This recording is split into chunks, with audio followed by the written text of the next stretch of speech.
भारत में शायद ही कोई ऐसा शख्स हो जिसको समोसा पसंद ना हो, लेकिन क्या आप जानते हैं कि समोसे की कहानी क्या है? क्या समोसा भारतीय नमकीन है या फिर भारत में ये कहीं से पहुंचा है? आज की कहानी समोसे के भारत पहुंचने की पूरी कहानी पर। समोसा इस बात का सबूत है कि ग्लोबलाइजेशन कोई नई चीज नहीं है। समोसा खाने के बाद आपको समझ जाना चाहिए कि किसी चीज की पहचान देश की सीमा से तय नहीं होती है। ज्यादातर लोग मानते हैं कि समोसा एक भारतीय नमकीन पकवान है, लेकिन इससे जुड़ा इतिहास कुछ और ही कहता है।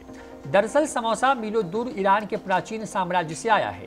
कोई नहीं जानता कि इसे पहली बार तिकोना कब बनाया गया, लेकिन सब इतना जरूर बता पाते हैं कि इसका नाम समोसा यानी कि फारसी के शब्द सबकुश से निकला है। समोसे का पहली बार जिक्र 11वीं सदी में फारसी इतिहासकार अबुल फजल बेहाकी की लेखनी में मिलता है। उन्होंने गजनवी साम्राज्य के शाही दरबार में पेश की जाने वाली नमकीन चीजों का जिक्र किया है, जिसमें कीमा और सूखे मेवे भरे होते थे। इसे तब तक पकाया जाता था जब तक कि ये खस्ता ना हो जाए, लेकिन ज्यादातर भारत आने वाले प्रवासियों की खेप ने समोसे का रंग रूप बदल दिया। समोसा भारत के मध्य एशिया की पहाड़ियों से गुजरते हुए पहुंचा, जिस क्षेत्र को आज अफगानिस्तान कहते हैं।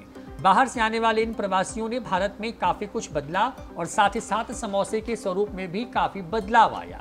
लेकिन समय के साथ जैसे ही समोसा ताजिकिस्तान और उज्बेकिस्तान पहुंचा, इसमें बहुत बदलाव आया। जैसा कि भारतीय खाने के विशेषज्ञ कहते हैं कि यह किसानों का पकवान बन गया।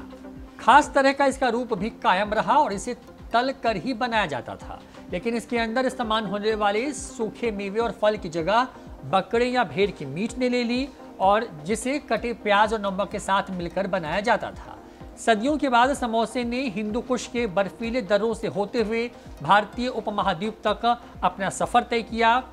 जानकार कहते हैं कि भारत में समोसे को यहाँ के स्वाद के हिसाब से अपनाए जाने के बाद यह दुनिया का पहला फास्ट फूड बन गया। समोसे में धनिया, काली मिर्च, जीरा, अदरक, पता नहीं क्या क्या डालकर अंतहीन बदलाव किए जाते रहे। इसमें भरी जाने वाली चीजें भी बदल गई। मांस की जगह सब्जियों ने ले ली। भारत में अभी भी समोसा खाया जाता है, उसकी एक और ही अलग कहानी है। अभी भारत में आलू के साथ मिर्च और स्वादिष्ट मसाले भरकर समोसे बनाए जाते हैं। 16वीं सदी में पुर्तगालियों के आलू लाने के बाद समोसे में इसका इस्तेमाल शुरू हुआ। तब से समोसे में बदलाव होता जा रहा है। भारत में आप जहां कहीं भी जाएंगे, आपको अलग ही तरह का समोसा खाने को मिलेगा। अलग अलग इलाकों में अलग अलग तरह के समोसे मिलते हैं। यहाँ तक कि एक ही बाजार में अलग अलग दुकानों पर मिलने वाले समोसे का स्वाद भी अलग है और लोगों की पसंद भी अपने हिसाब से। कभी कभी यह इतना बड़ा होता है कि लगता है कि पूरा खाना एक समोसे में ही निपट जाएगा। समय के साथ समोसा शादियों में आने वाले भोज और पार्टियों का हिस्सा बन गया। मोरक्कन यात्री इब्न बतूता ने मोहम्मद बिन तुगलक के दरबार में होने वाले भव्य भोज में परोसे गए समोसे का जिक्र किया है। उन्होंने समोसे का वर्णन करते हुए लिखा कि कीमा और मटर भरा हुआ पतली परत वाली पेस्ट्री थी। पंजाब में अक्सर पनीर भरा समोसा मिलता है, वहीं दिल्ली के कई जगहों पर इसमें काजू किशमिश डाले जाते हैं। इन दिनों मिलने वाले सभी समोसे स्वादिष्ट हों ऐसा भी नहीं है। बंगाली लोग समोसा, जिसे मिठाई लवंग तलिका, बहुत पसंद करते हैं, जो कि मावे भरा मीठा समोसा होता है। दिल्ली के एक रेस्तरां में चॉकलेट भरा हुआ समोसा मिलता है। जो आमतौर पर समोसा है वो अब भी भूरे रंग का होने तक तल कर ही बनाया जाता है, लेकिन कभी कभी कम कैलोरी वाले वैक्स्ड समोसे भी खा सकते हैं।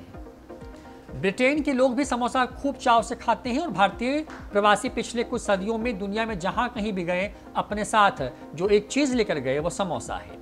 इस तरह से ईरानी राजाओं के इस शाही पकवान का आज सभी देशों में लुत्फ उठाया जाता है।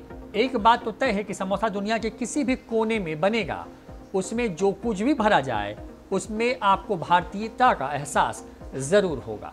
तो ये कहानी है समोसे की, जो कि एक लंबे सफर से ईरान से भारत पहुंचा और भारत में अपने स्वाद में ढलने के बाद आज पूरी दुनिया में सबसे ज्यादा खाया जाने वाला स्नैक्स है।